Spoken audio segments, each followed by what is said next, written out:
Hello everyone. So I made a video talking about all of the winners, and now it's time for me to talk about the runner-ups.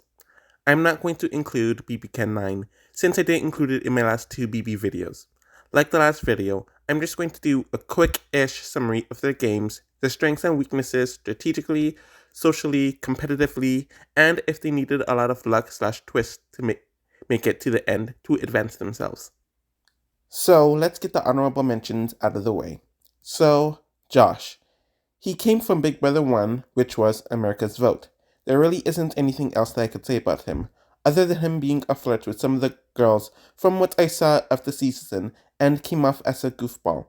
I know he dated Erika and broke up with her shortly before All Stars, which kind of played into how she played in that season, so that's interesting.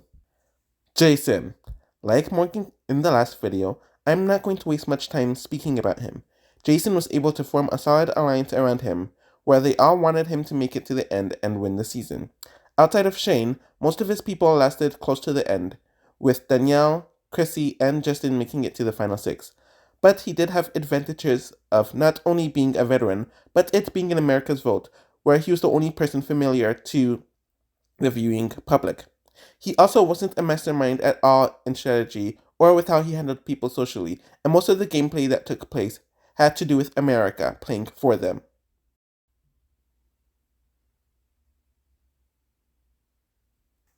So at dead last and 30th, I have Kelsey. I'm not going to waste much time on this.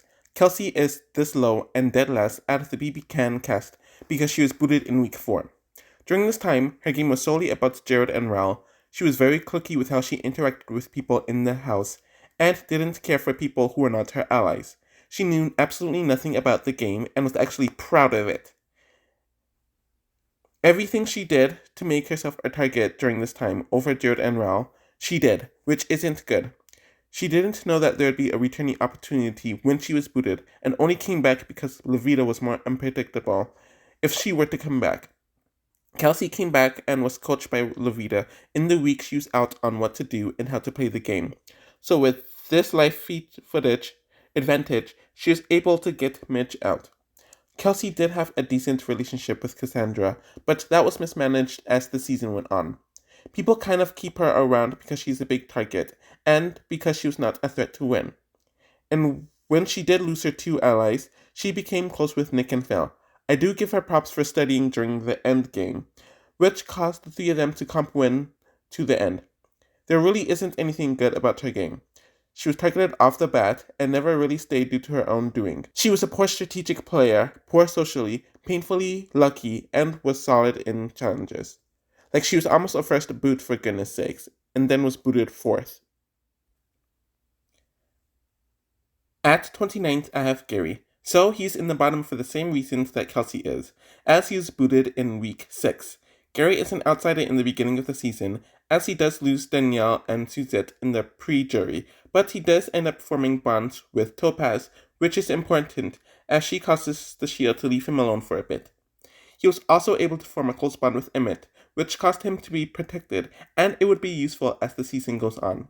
By the time of his boots week, his strong connections weren't enough anymore, since he was a bigger threat than Topaz, and everyone else in the house was more insulated with one another strategically and socially. Gary played a good early jury game. But he comes back in the final 4 after knowing about the jury pact and knowing about how the jury was planning to vote in general, which is an unfair advantage. He did use his relationship with Emmett to his advantage, and did get Emmett to keep him at the final 4 instead of Tala. Gary did almost win, and if it wasn't for Topaz, he would have won, but I cannot ignore the massive luck he had through the season. He was brought back, it was done via a viewer vote, and not the house guest earning it. He didn't make the alliances to carry him through the early jury phase. He was good at competitions, but he didn't have massive instinct on his own. Like, he was gone for 2 weeks of the game.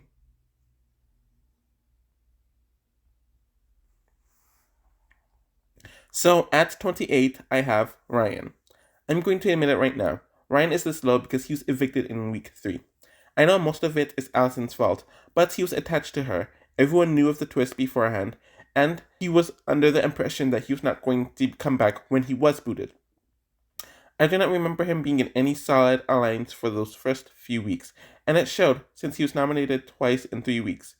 I do think him and Jen completely blew how they could use their relationship for strategic purposes. Luckily for him, his eviction was meant for one person, and they chose him to stay over Alison.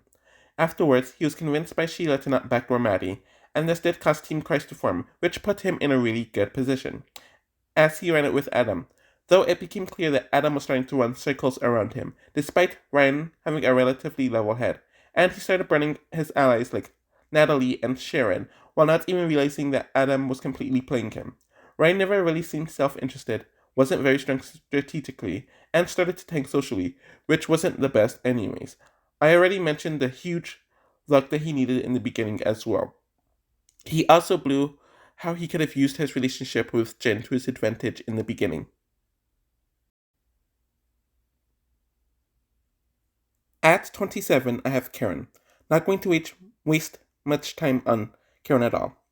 It is impressive that she managed to win the first HOH and decided to target a young, muscular newbie, which I can't say it was a bad idea, but if it was a young, muscular vet, it might have been better. But it's really a toss of the dice. After that, she was kind of just left alone and created a huge hatred for Kevin. The house left her alone because she was a non-threatening, kooky older woman, and I do think the fact that half of the cast was veterans did benefit her from being an obvious, easy target. Karen ended up forming bonds with Dylan, Dimitri, and Aika, 3 people who made it to the endgame. She started playing for Kevin to lose, and Demaika to win, and the best example of this was when she booted Dylan over Dimitri. When Dylan was a closer ally to her, she was his closest ally. Dimitri is in a showman's and is the stronger player of the two. Outside of that, she just coasted through the season, but at least she was never evicted unlike the other 3 house guests below her. At 26, I have Gina Marie. I generally don't think I have any positives to say about Gina Marie's game. She grouped up with the people that she thought was the cool people, but they were pretty poor socially, didn't integrate well with the house, and still expected the entire house to be under their thumb. Of course, they ended up getting played hardcore during the first 2 weeks and are effectively on the bottom of the house for the rest of the pre-jury. Gina Marie is left alone because she's not threatening to anyone. I remember her winning HOH to target Candace, which wasn't bad because of the feud they had, but how she handled Candace leaving was a very poor example of jury management, and was something that the house just generally didn't respect. Gina Marie was never very strategic, bright, or good socially, but she could lay under the radar. She was brought into the Exterminators Alliance and ends up winning the HOH to take out Amanda, which is a good move, but she doesn't handle Amanda well at all as Amanda was leaving, though it was very entertaining. But that's besides the point. She was always one of the most expendable people in the Exterminators, and couldn't even explain herself or her moves or her strategy in the finale. I don't even need to say anything else.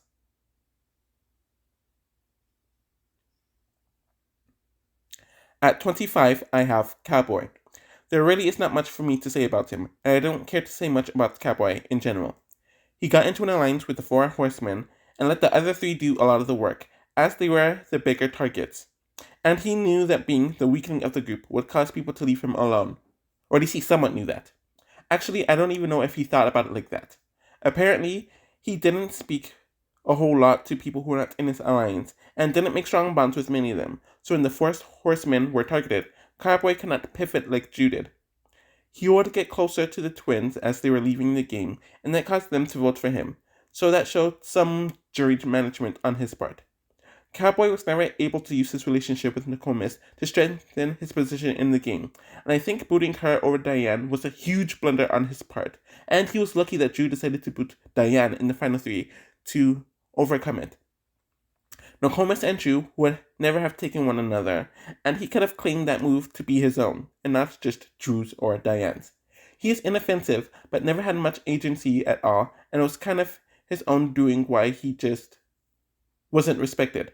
He couldn't even explain himself well in the jury questioning, and just said, "I was being me," without really explaining how being him caused him to make it to the end.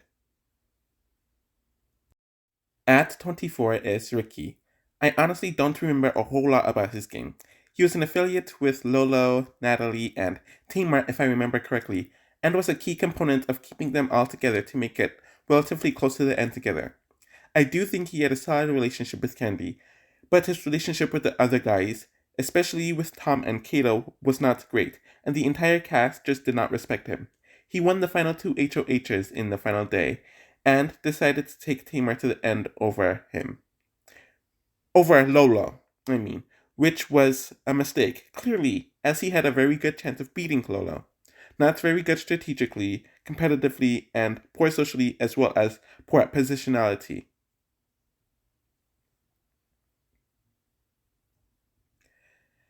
At 23, I have Ivette. I don't remember a lot about her early game, other than her being very close to Eric, and obviously having a good relationship with Bo.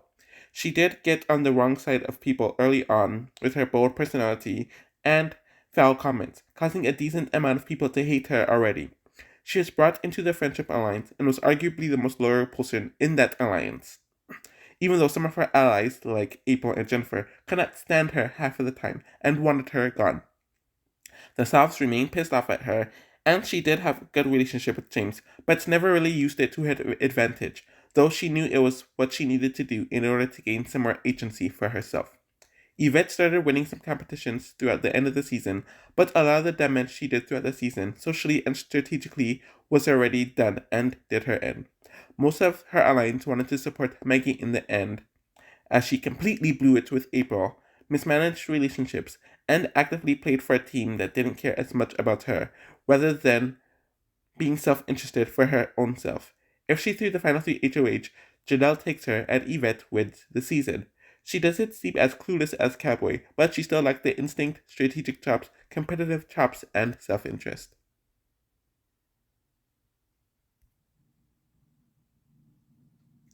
At 22, I have Liz. So she was on the chopping block in the first week, as she was close with Jace and Austin, who a majority of the house was not feeling. Luckily for her, the tides changed in the next week, though her twin twist would soon be exposed by Devon, but she unknowingly weaponized it to get into a strong alliance with the Sixth Sense, knowing that it was something that people like Shelley and Vanessa could take advantage of, more than Liz using it to her own advantage. The twist itself was a huge sense of luck for her, to begin with. She kind of just stayed out of the way for a lot of the season and would support her allies' decision instead of being a key person in the decision making or being a decision maker herself. It was impressive that she was able to win herself out of Battle of the Block in week 5, I think, when the entire house was conspiring for her to lose, and James was actively throwing the competition. When she did win HOH, I remember her allies wanting Becky to go home, so she sent Becky home. And while it wasn't a bad move at all, it just came off like she just followed her allies' orders. That was the perception that people had of her, and it only grew as the season went on, with her doing whatever Austin told her, and she never really made moves to position herself without taking anyone else into consideration, like it wasn't even a thought of something she could do. Vanessa kept her around because Liz was not only a shield, but because she was someone she could beat, and Julia also told everyone to vote her out at the final 6. At the final 2, she had no idea what she was saying to explain her game, and to me, it just showed that she had no idea what she was doing. She was decent socially, poor strategically, had some luck, and was good in competitions. She also wanted to take Vanessa to the end, which was just horrible and just proves her lack of self-interest.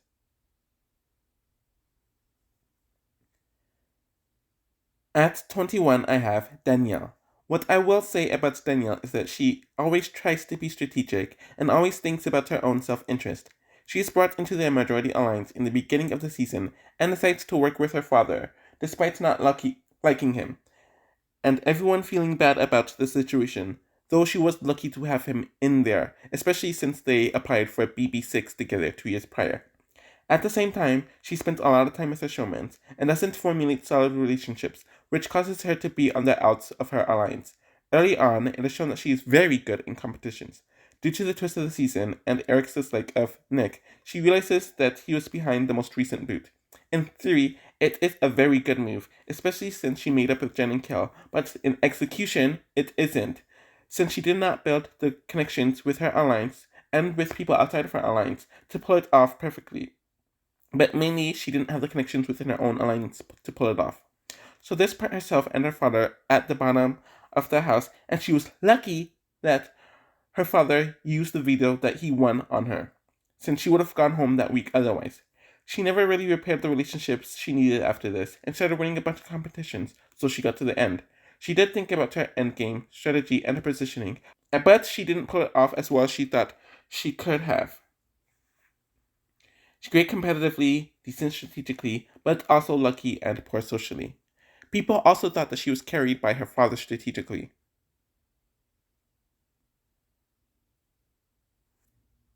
At 20, I have Sabrina. So Sabrina reminds me a lot of Natalie, now that I think about it.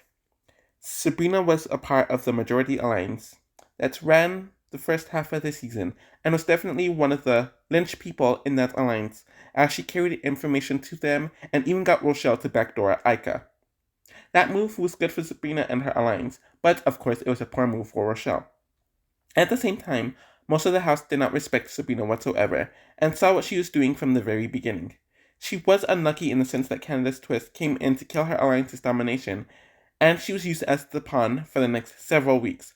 From this point onwards, Sabrina was just kept around because she was seen as a non-threatening goat that everyone was annoyed with.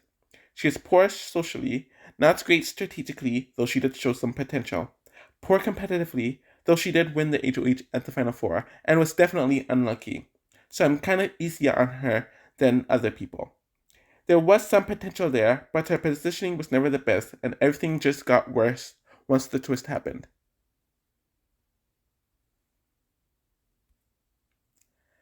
So at 19th, I have Memphis.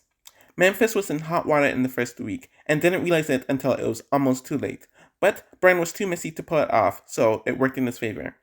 He got into an alliance with Jesse, Michelle, and Angie, and they did win power in the next week, but things flipped around on them in the third week when they isolated themselves from the house with their poor gameplay and arrogant attitudes. Memphis himself was in hot water during week 4 when April targeted him and had the votes to get him out for most of the week. He never really campaigned to save himself, but was lucky that he made bonds with Keisha and Dan, and the former was willing to flip others against April. Once this happened, it changed his game tremendously for the better. You could say that him moving on from Michelle showed some great pivoting skills, but him completely alienating that prior relationship was not a good move in my opinion, and he could have continued using her to his advantage for a bit longer. While he did have some self-interest and some good positionality, it came off more like he was playing for himself and Dan, while Dan was playing for himself, and was successful in throwing Memphis under the bus, who already had weak relationships in the house.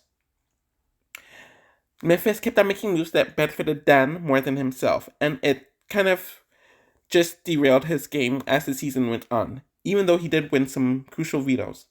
Memphis was solid strategically and relatively good at challenges, but was poor socially and didn't have the best positioning, as he actively ruined that.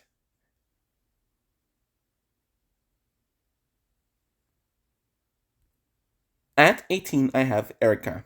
Erika had a smaller personality and a smaller reputation than a majority of the All-Stars. She was not grouped in with anyone, wasn't from a season that was too recent or too old, and despite making it fourth on her original season, she never had much of a reputation with being a strong player.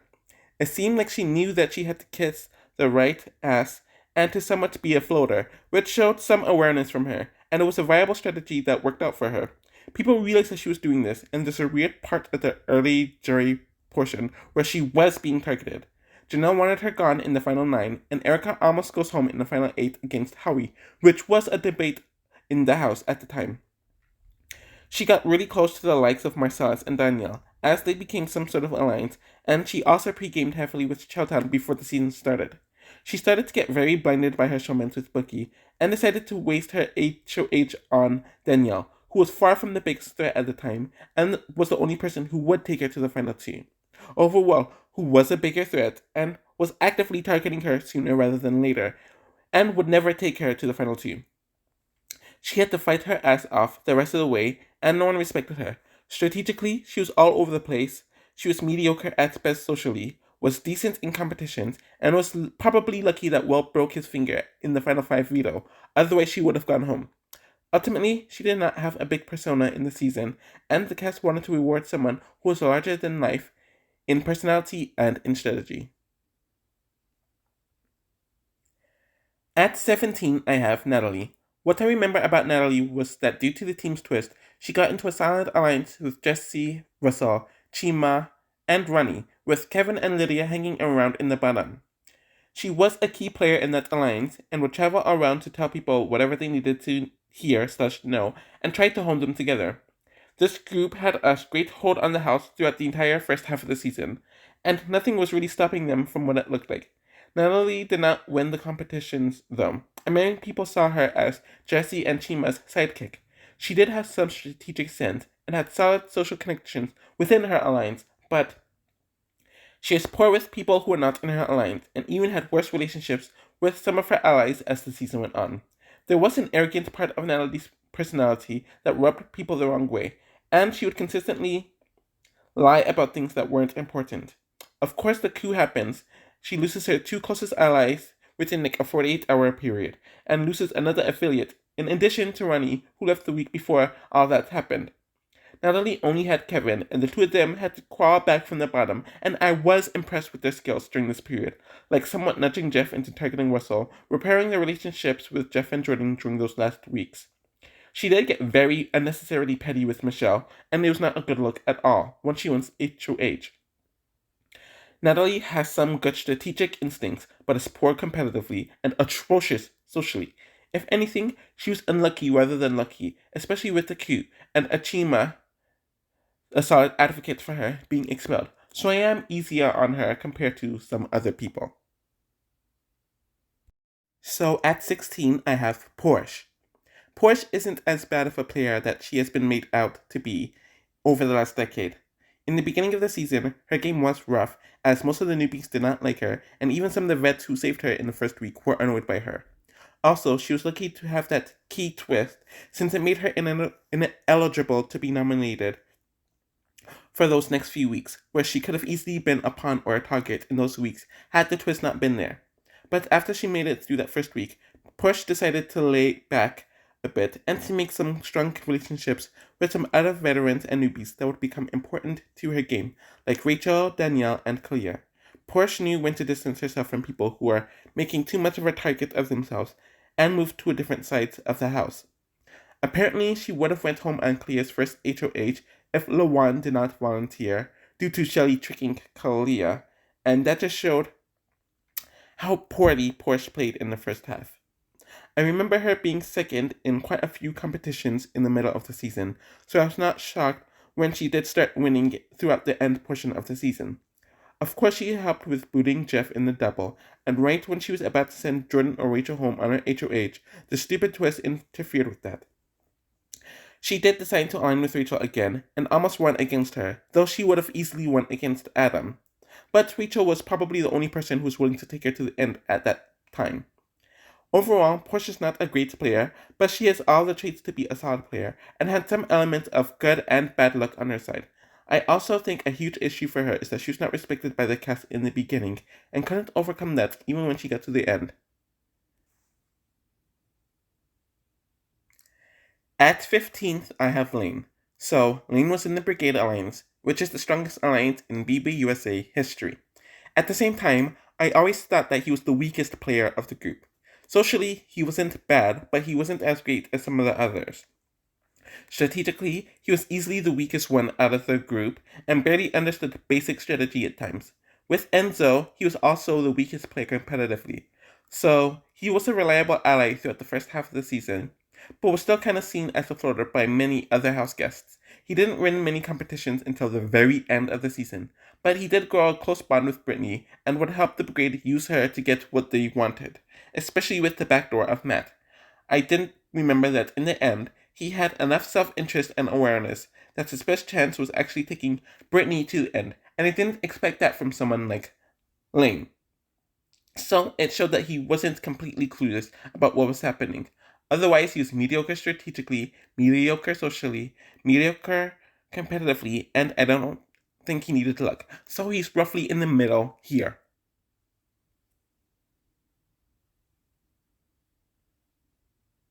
So at 14th, I have Gadfr. So he played one of the better floater games in modern Big Brother. While he was close with the likes of Bruno, Bobby, and Greg, He was never considered to be in the alliance, and got along decently with the other people in the house. He went to sleep and laid low throughout the first half of the season, and continued working on those relationships. He was nominated as a pawn by Zach, and he started making these speechless about how he was going after Zach, and the twist does many things. If it wasn't for the twist, Bruno is most likely backdoor, but that is a maybe, as Gadfr still could have been on the block and sent home that week. And Cindy came back in the game and would be the one vote that saved Gadfr in that week. He solidified his relationships with Bruno and Bobby, managed to always be close to Sarah and Brittany, as they had some understanding and would work together several times, and people left him alone because they knew he was targeting Zach. And Zach never saw him as much of a threat to waste in H on from that point forward. I will say that his game wasn't visible enough to the cast, and with this being a cast of people who like big games, big moves, and they want visibility, he kind of misread his cast and it caused him to lose pretty easily. I don't think he went against anyone in the Final Four either, so he just played a mediocre game compared to the runner-ups here. So I have Enzo at 13th. By that time he played on the second All-Stars, Enzo had been a decade removed from the show and didn't have a big reputation whatsoever. There was literally no reason for anyone to target him entering the season, and he clearly wanted to learn from some of the mistakes he made in Big Brother 12, which he took it as the lack of competition wins. Due to this, he started winning some competitions early on, and of course managed to sneak his way into the majority alliances throughout the first few weeks of the season. He bonded with Cody because they came from similar STEAMO seasons, are Italian men who came from New Jersey, if I remember correctly, are very bro-centric with how they operate in real life and how they play their games. But like in his past season, he started playing a bit too much for the team and not having much agency for himself to take over and to make the moves to secure the best positioning for himself to win. Whenever he had power, he would do whatever Cody told him to do, though he would know that he needs to make a move to show that he is controlling stuff.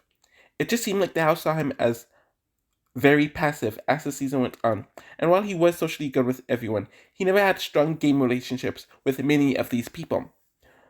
What Enzo does works for him, as we saw in his 2 seasons, and whatever improvements he made from his first game wasn't enough to have a drastically different result from his first season.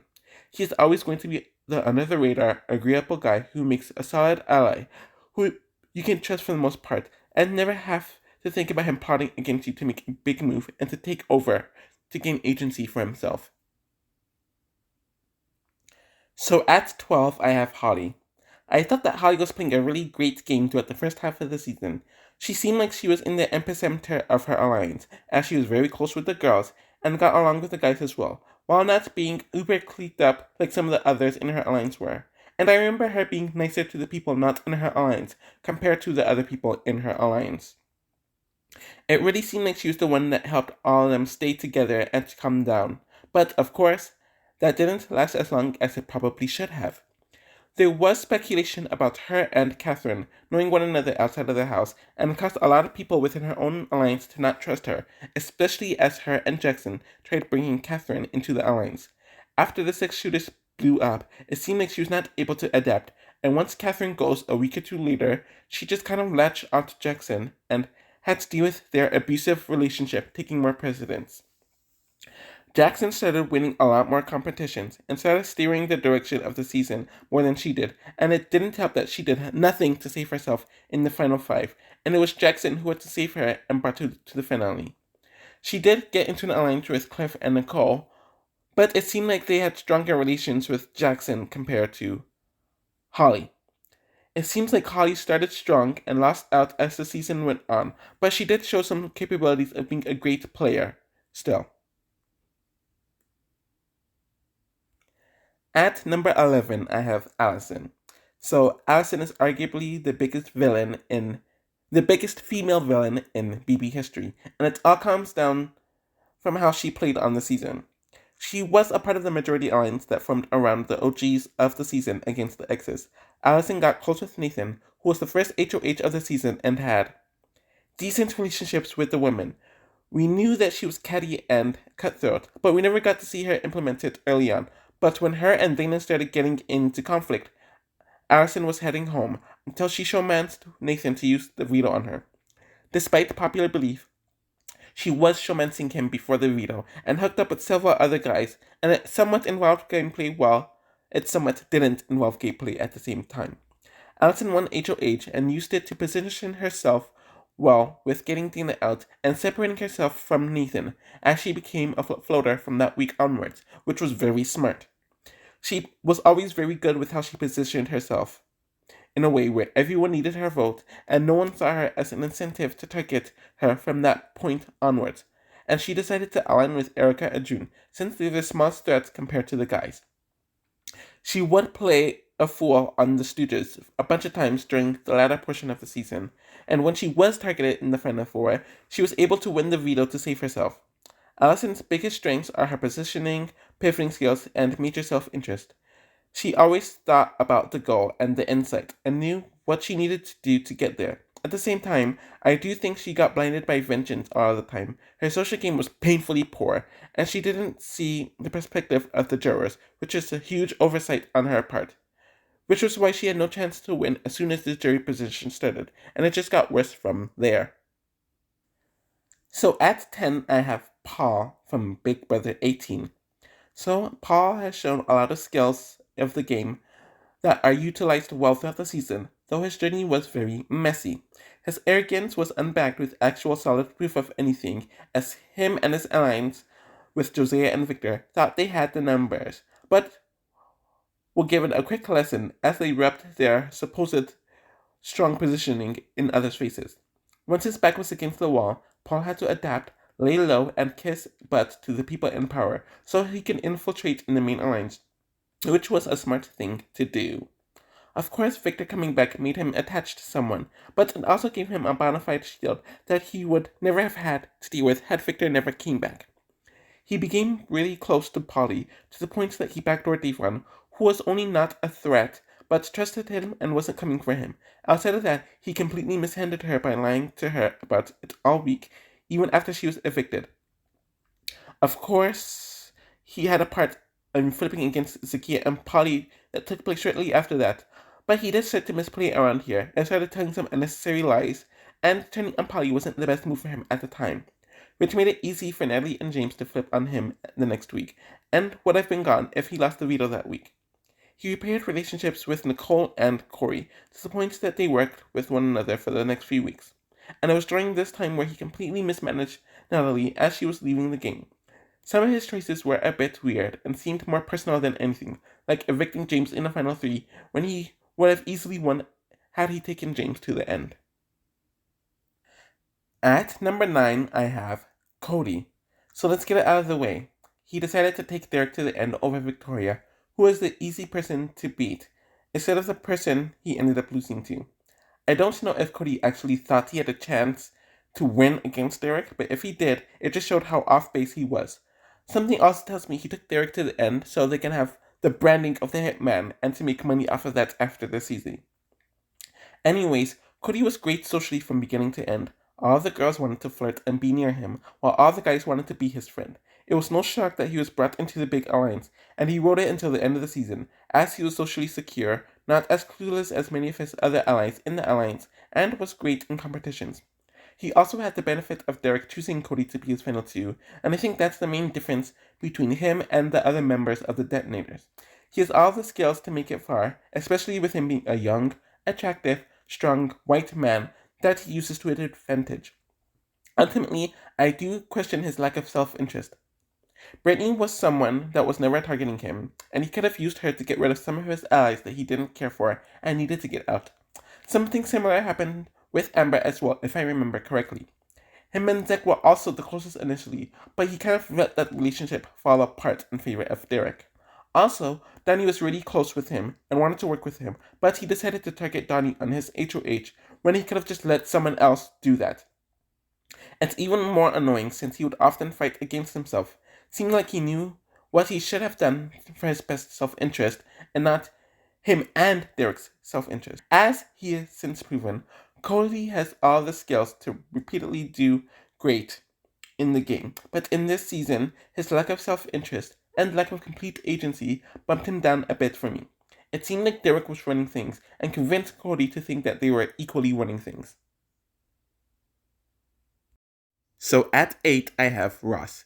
He was essentially the mastermind of the season, and it helped that he was one of the few people in the cast that generally knew what Big Brother was all about, so he had an advantage strategically. He knew that people like Omarosa and Shannon needed to be out earlier than later. Ross won the most competitions of the season with 2 HOHs and 3 vetoes, and he had allies in Mark, Somewhat, Ariadna, Brandy, and Marissa doing whatever he wanted them to do. His issue was that his cast wanted an honest, clean winner, which as only just as celebrities, but as non-Big Brother fans as well. I guess it makes sense, and he didn't explain himself very well once he was questioned by the jury either, so that kind of puts him here. So at number 7, I have Dan. Of course, Dan was a veteran when he played in Big Brother 14, but he almost lost his entire team in the first few weeks, so he did not have it easy in the early portion of the season. While encouraging Danielle, they both had to fight their way to stay in the house and made some solid connections with Brittany and Shane mainly. That became a very important alliance. Of course, he was aligned with the other veterans, but Janelle and Boogie sank their games, and there wasn't much that he could do about that. Once they became players, he was brought into a side alliance with Frank and Boogie, but that didn't last long, and it caused for them to send a lot of vitriol against him. But no one else in the house saw him as a negative in that situation. Things did start to change for him once Frank won HOH in the next week and was gung-ho about targeting him. No one in the house wanted to help him get out of the ditch that he was in, especially since they knew he had information on them, which Dan took to his advantage. He made this big spiel where he revealed that Dan died, and he used this to tell Frank information in private, which would cause Frank to backdoor Brittany, who was the most protected person in the house at that time. Dan built a relationship with Frank and Jen to get them to save him, and they would boot Brittany together. Despite this, Dan still had people like Ian, Shane, and Danielle who still needed him, so they continued working with him after this, and he was able to get Frank out with their help. When he did win HOH, he ended up going after Joe, who was the only other person he was not working with at the time, and he couldn't go after Shane and Ian as they were safe. When he did win HOH, no, I said that already. Of course, there was the Final Four blunder, where he told Danielle to not put him on the block in order to promise that he would evict Ian, and of course, he evicted Shane, like any normal person would have. Dan would make it to the final 2 and lose in a pretty bad fashion, and I think it was because while he was making a bunch of big moves to the point that he kind of came off robotic to the house guests and lost a lot of the social grace that he had in Big Brother 10. Outside of coming off as a bit cold, they did not want a veteran to win. Overall, he was still brilliant strategically, had a lot of self-interest, solid competitively, and was good socially at first, before that went downhill.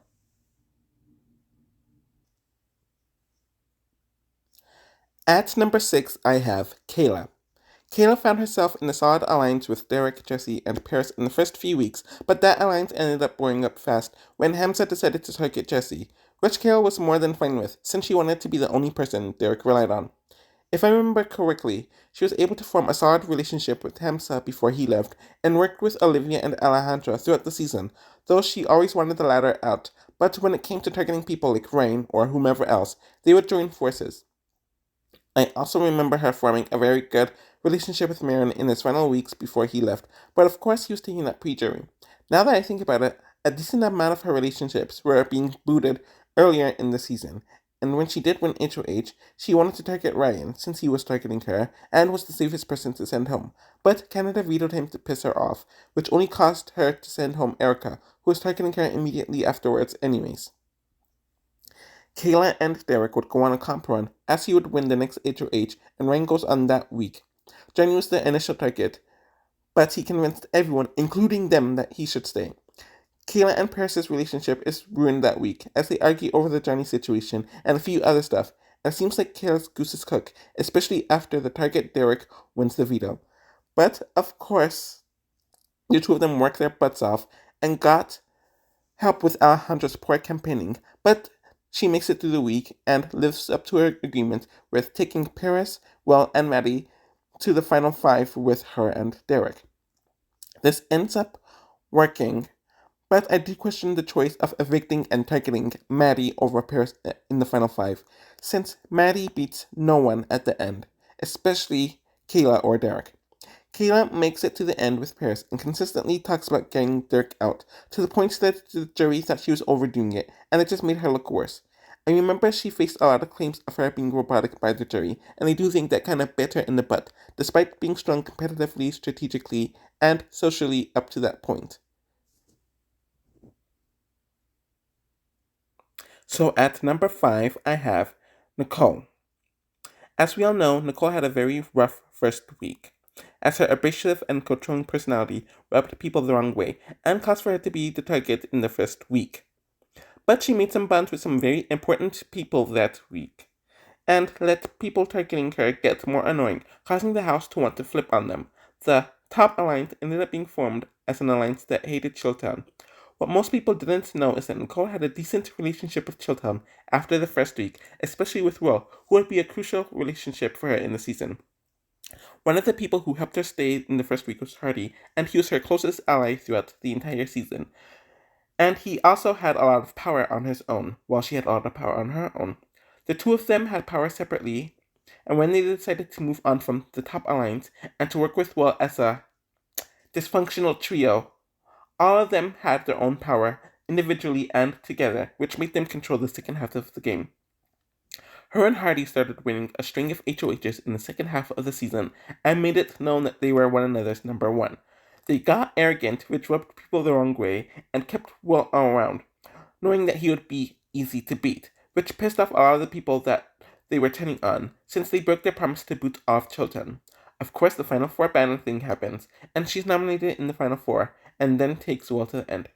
So Nicole was pretty good in competitions, and while she wasn't great socially, she knew how to maintain some relationships when she wanted to, was relatively adaptable and strong strategically, and there's no luck involved in her game.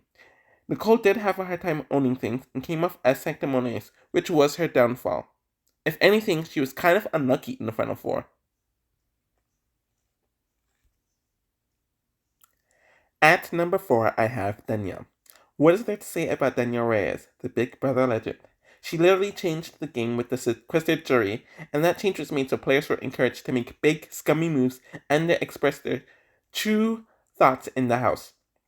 Danielle was not in a good position in the beginning of the season, since while she was not an immediate target, she was not in the majority alliance and had no solid allies, which she knew about. Her and Jason made a connection and decided to go to the final two together. Over the next few weeks, she would make strong connections with some of the younger women in the house and outsiders like Jerry and myself, where it would become an alliance eventually. Danielle knew that sitting back and letting other people become targets was the way to go, and that kept her under the radar while she just worked on relationships.